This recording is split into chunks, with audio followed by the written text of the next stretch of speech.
आज हम linear differential equation with constant coefficient पर क्वेश्चन सोल्व करेंगे। हमने अपने प्रीवियस लेक्चर्स में पढ़ा कि what is the standard form of linear differential equation with constant coefficient. Second point हमने पढ़ा कि C F and P I, working rule of C F and P I. और आज हम उसका थर्ड स्टेप है क्वेश्चन कि कैसे हम अपने वर्किंग रूल जो हमने पढ़े हैं सी एफ निकालने के लिए और पी आई निकालने के लिए कैसे हम उसको अप्लाई करेंगे।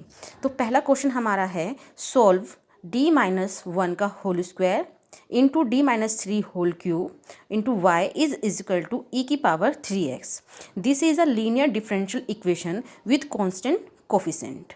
ठीक है, हमने जो इक्वेशन पढ़ी थी कांस्टेंट की वो हमने क्या पढ़ी थी, a0 d की power n D X N plus a1 D N minus one D over D X N minus one plus A N into Y equal to Q.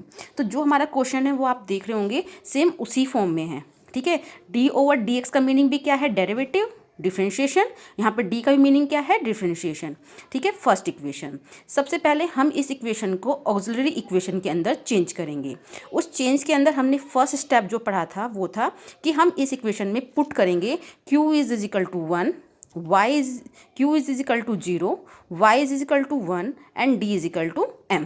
जब हम ये वैल्यू इस इक्वेशन अपनी फर्स्ट इक्वेशन में put करते हैं तो हमें एक नई इक्वेशन मिलती है। वो इक्वेशन है m माइनस वन का whole square m minus three की होल क्यूब, y के प्लेस पर हम क्या रखेंगे 1 एंड ये वैल्यू किसकी है q। इस q के स्थान पे हम क्या रखेंगे, प्लेस करेंगे 0। This is a auxiliary equation. इस इक्वेशन को जब हम सोल्व करते हैं तो हमारे पास में रूट्स मिलते हैं हमें m इज इजिकल टू 1 1 1 1 यहाँ से and m is equal to 3 3 क्योंकि यहाँ पर क्यूब है तो 3 3 3। तो हमारे पास जो रूट मिले हैं m इज इजिकल टू 1 1 3 3। अब हम यहाँ देख रहे हैं कि हमारे 1 1 एक तो ये रूट सेम है और 3 3 ये वाले रूट भी हमारे सेम है। तो ये हमारे पास में क्या हुआ C1 और ये हमारे पास में क्या हुआ C2। हमने सेकंड जो स्टेप्स थे उसके अंदर हमने पढ़ा था कि जो हमारे रूट्स होंगे वो इक्वल होंगे, डिस्टिंक्ट फॉर्म में होंगे, इक्वल होंगे और रियल होंगे। ठीक है, तो ये नाउ सी एफ। तो सी एफ क्या हुआ, अब देखिए यहाँ पे क्या है 1 1, दो रूट एक जैसे हैं, दो वैल्यू सेम है। तो C1 plus C2x, C1 plus C2x into ई की पावर m1x प्लस अब यहाँ पर कितने हैं 3 3 3 3। तो C3 plus C4x plus C5 का एक्स स्क्वायर इंटू ई की power m2x।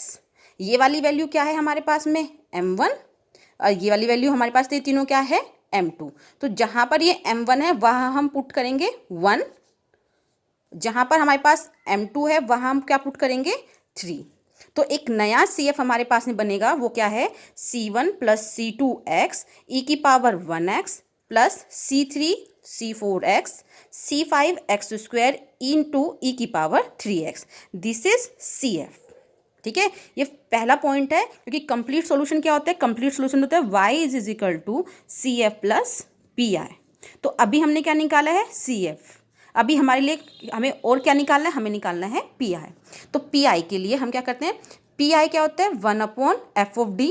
F of D का मीनिंग है function of D into Q. Q का क्या मीनिंग है, फंक्शन ऑफ एक्स। सही है, तो एफ डी हमें गिवन है।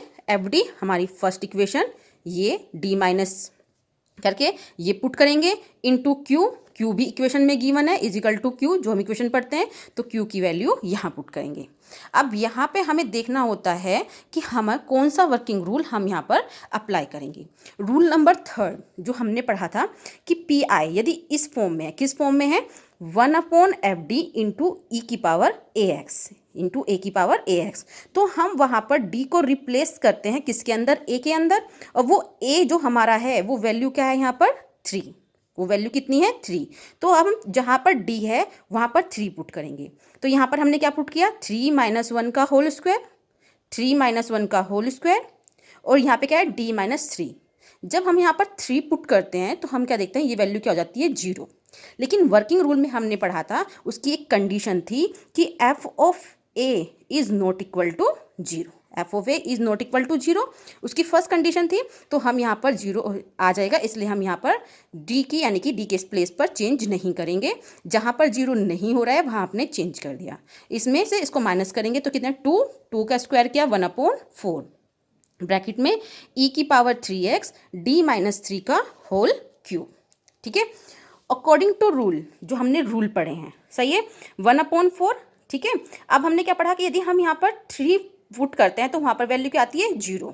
अब उसी का सेकंड स्टेप है कि इफ़ यदि f of 1 of f of d, ठीक है, इज इक्वल टू 0, यदि वो 0 इक्वल हो रहा है तो हम उसका होता है 1/d माइनस ए की power n phi D into A की पावर ई एक्स। सही है, अभी हम अपने क्वेश्चन से करते हैं d माइनस ए क्या है यहाँ पर 3 - 1 यानी कि इट्स मीन d, ए की वैल्यू कितनी है 1, n क्या है स्क्वायर, फाई डी यानी कि ये वाली वैल्यू इंटू ई की पावर 3x यानी कि ax। इसको हम कैसे लिखा 1/5x, 1/5x हमारे पास में क्या आया 1/4 अपॉन डी माइनस ए का पावर n, डी माइनस ए यानी कि d माइनस 3 की पावर 3 इंटू ई की पावर ax इंटू ई की पावर ax। सही है, जो ये रूल है ये इक्वल किसके होता है, ये इक्वल होता है 1/5a x की power n upon factorial n e की पावर ax। तो अब हम इसको अप्लाई करेंगे, तो जो वैल्यू थी x की पावर n, ठीक है, अपॉन फैक्टोरियल n, तो x की पावर n, n कितना है यहाँ पर 3 है हमारे पास में, 3 अपॉन यहाँ पे कितना है x की फैक्टोरियल n कितना है 3, तो 3 का फैक्टोरियल 3 इंटू 2 इंटू 1 इंटू 3 की पावर x। जब हम इसको सॉल्व करेंगे तो हमारे पास में वैल्यू क्या आएगी, P I is equal to 1/24 x की क्यूब इंटू ई की पावर 3x। ठीक है, ये हमारे पास में क्या आया पी आई। अब कंप्लीट सॉल्यूशन क्या है, कंप्लीट सॉल्यूशन होता है y is equal to C F plus P I. तो y इज इक्वल टू जो हमारे पास में सी एफ की वैल्यू थी वो पूरी वैल्यू हम यहाँ पे रखेंगे प्लस पी यानी कि ये वैल्यू जो हमारे पास में पी आई है। तो this is a complete solution of linear differential equation with constant coefficient. इन क्वेश्चनों को करते हुए हमें सिर्फ ये ध्यान रखना है कि जब हम पी आई निकालेंगे, क्योंकि ऑक्सिलरी इक्वेशन बड़ी इजीली आपकी हो जाएगी, जो प्रॉब्लम हमें आती है वो आती है पी आई में। पी आई को निकालने के लिए हमें सबसे पहले रूल्स जो हैं वो अच्छे तरीके से पढ़ने होंगे, समझना होगा, तभी हम इन क्वेश्चनों को यानी कि कर पाएंगे। ठीक है, नेक्स्ट वीडियो में मैं आपको अपना एक क्वेश्चन और करके दिखाऊंगी, जिससे आप उसको देखने के बाद और डिफरेंट तरह के क्वेश्चन अपनी बुक से करने की कोशिश करेंगे। Thank you.